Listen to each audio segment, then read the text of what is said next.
how to enable or disable SmartThings in customized app on Samsung Galaxy S26 Ultra. Let's start the video. First of all, go to app library. Here click on settings app. Now in settings, scroll down and click on general management.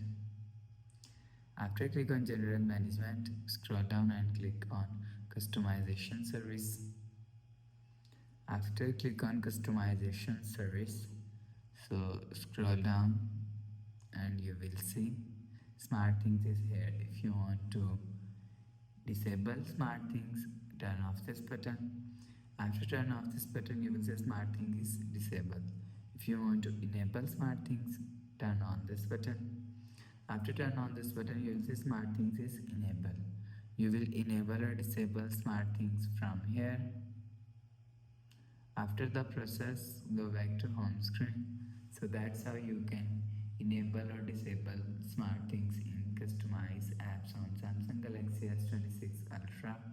If you like the video, please subscribe. Thanks for watching.